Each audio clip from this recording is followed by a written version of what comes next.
सड़ी गली व्यवस्था के खिलाफ एक खोजी पत्रकार की सत्ता से बगावत देखना चाहते हैं तो हमारे चैनल को लाइक, सब्सक्राइब और शेयर करना न भूलें।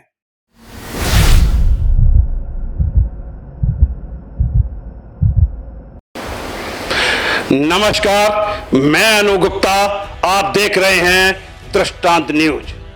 आज हम भारतीय राजनीति के एक ऐसे चेहरे से रूबरू कराने जा रहा हूं, एक ऐसे तेज तर्रार चेहरे से रूबरू कराने जा रहा हूं जो दिल्ली से चल के लखनऊ आए हैं और दृष्टांत कार्यालय में मौजूद हैं।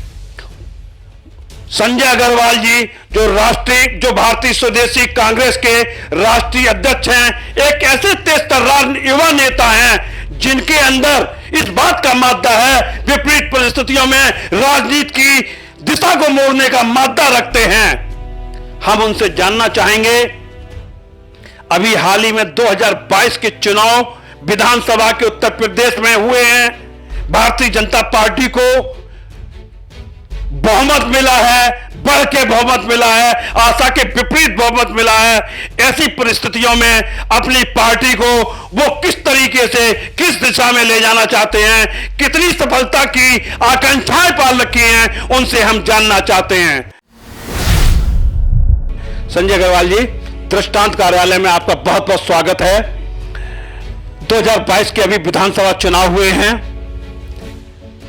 परिणाम आपकी अपेक्षा के अनुरूप नहीं आए हैं, इस पर आप क्या कहना चाहते हैं? देखिए, मैं तो करीब 35 साल से राष्ट्रीय राजनीति कर रहा हूं और मैंने संघर्ष किया जीवन में। सबसे पहले वैश्य व्यापारी और युवा और किसान के लिए, बहन बेटियों के लिए और फिर सर्वस्व समाज के लिए। आज अच्छी बात है कि बीजेपी को बहुमत है। बीजेपी दोबारा योगी जी के नेतृत्व में सरकार बनी है और योगी जी प्रशासनिक दृष्टिकोण से अपने को अच्छा चलाने का प्रयास कर रहे हैं। मैं इसके लिए उनको बहुत बहुत धन्यवाद भी देना चाहता हूं। महिलाएं अपने को सुरक्षित महसूस कर रही हैं, हमें बड़ी खुशी की बात है। लेकिन यह वह भारतीय जनता पार्टी नहीं है जो अटल बिहारी वाजपेयी जी के समय पर शुरू हुई थी, जो मुरली मनोहर जोशी, लाल कृष्ण आडवाणी, प्रमोद महाजन जैसे लोगों ने आगे बढ़ाई थी। यह दीनदयाल उपाध्याय वाली भारतीय जनता पार्टी नहीं है। मैं भी 30 साल भारतीय जनता पार्टी राजनीति की है, क्योंकि मेरा मूल डीएनए जो है वो असली राष्ट्रवाद का है, देशभक्ति का है।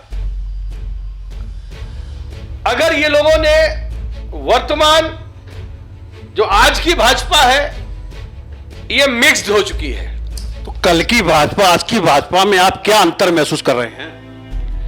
देखिए,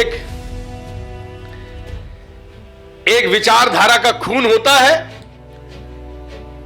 जो लाल रंग का होता है। सब उसी में एक साथ में वंदे मातरम का उद्घोष करते थे हम सब मिलकर के।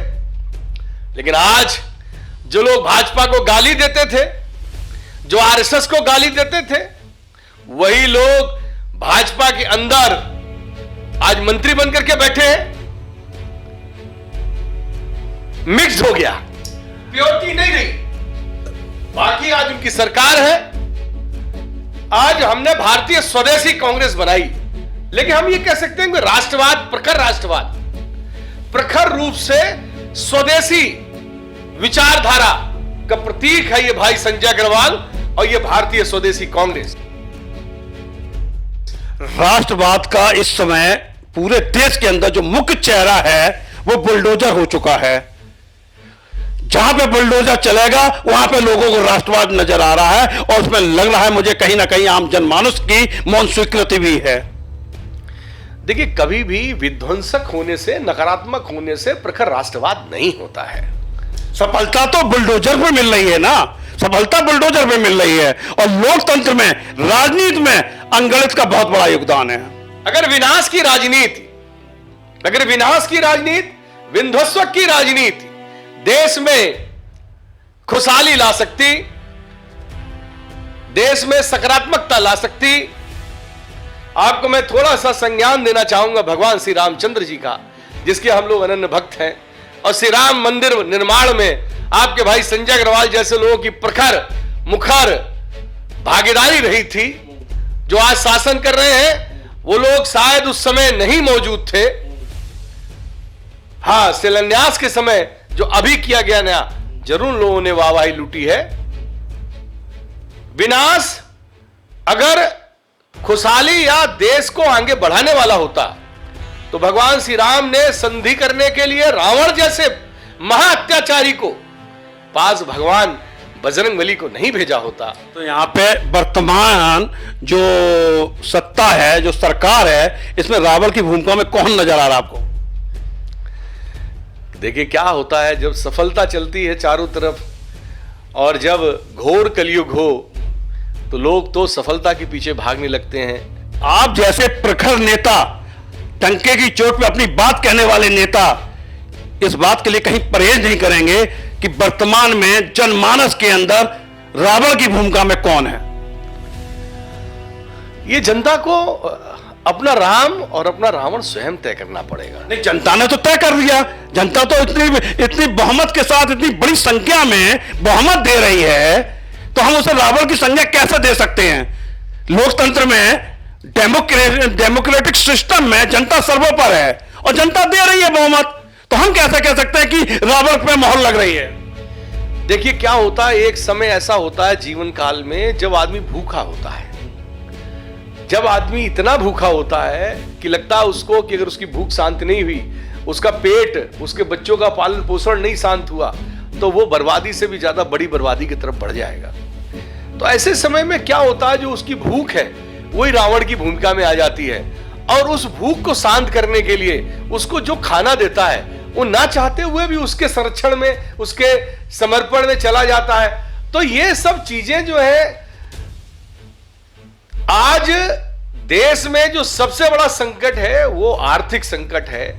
मेरा अपना ऐसा मानना है। वो तो विश्वव्यापी संकट है कि क्योंकि कोरोना ने सभी देशों की, विश्व के सभी राष्ट्रों के सामने आर्थिक संकट खड़ा कर दिया है। तो इसमें हम अकेले एक देश की सरकार को, एक व्यक्ति को, एक देश के प्रधानमंत्री को नहीं चिन्हित कर सकते ना। प्रधानमंत्री जी ने कोरोना के टीके लगवाने का काम, अच्छा काम किया, मैं उसको उसके लिए सतत धन्यवाद देता हूं। लेकिन मैं ये कहता हूं कि जो भारत देश के प्रत्येक गांव के अंतिम व्यक्ति को आर्थिक दृष्टि से सशक्तिकरण प्रदान करते हुए सच में रोजगार देकर के आत्मनिर्भर बनाने की आवश्यकता थी, बातों से नहीं। रोजगार और बेरोजगारी एक तो जुमला हो गया है इस देश के अंदर।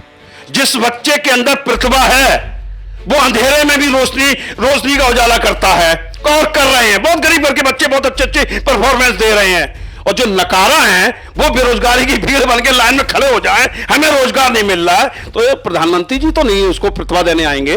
प्रधानमंत्री जी ऐसे नकारों को रोजगार कहां से उपलब्ध करा सकते हैं? बहुत सुंदर बात कही आपने।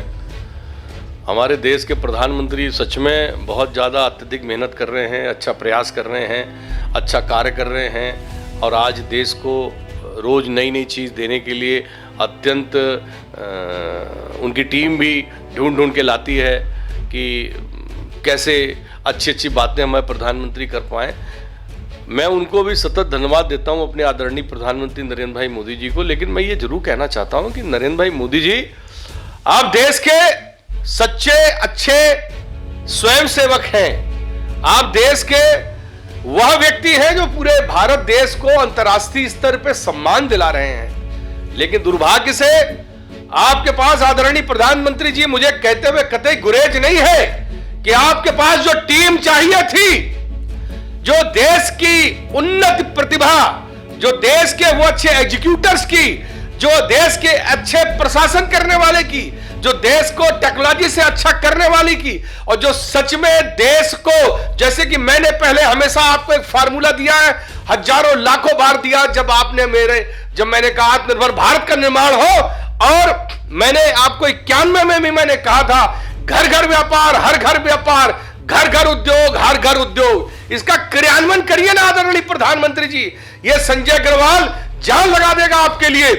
आप घर घर उद्योग, घर घर व्यापार उपलब्ध कराने के लिए जो जिनकी भुजाओं में ताकत है, देश को सच में खुशहाल भारत बनाने का, देश को सोने की चिड़िया दोबारा बनाने को, आपको विश्व गुरु बनाने का जो मौका है वो उसके लिए चिन्हित करिए, वह लोग ढूंढिए भारत देश में। मैं यही नहीं कहता कि मुझको बुलाइए और मुझे बुला करके अपने सारे काम सौंप दे दीजिए, मैं अच्छा एग्जीक्यूटर साबित होऊंगा, लेकिन जिन्हें भी आप योग्य समझते हैं उनको काम तो दीजिए। प्रधानमंत्री जी, हाथ जोड़ करके कहना है, आपका जो सपना है प्रधानमंत्री जी, बाल्यकाल से वही खुशहाल भारत का सपना ये छोटा भाई भी आपका देखता है।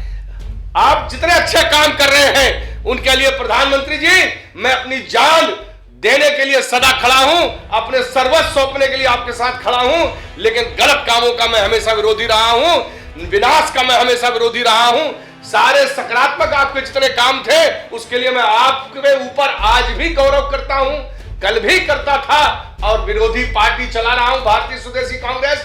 लेकिन यह भारतीय स्वदेशी कांग्रेस असली मूल डीएनए है उस भाजपा का जिस भाजपा के लिए हमने अपने बचपन से स्वयं सेवक संघ के रूप में अपना सब कुछ आगे बढ़ाने के लिए, चाहे ग्लोबल वार्मिंग समिट के जरिए वृक्षारोपण का अभियान रहा हो, चाहे घर घर उद्योग चलाने के लिए अखिल भारतीय व्यापार महासभा रही हो, चाहे गौ रक्षक दल के जरिए गौ संरक्षण का काम हो। संजय जी, प्रधानमंत्री जी, हम आपके हर अच्छे काम में साथ हैं, लेकिन गलत कामों में हम मुख्य धारा से संघर्ष की धारा संजय जी, के लिए मजबूर हुए। संजय जी,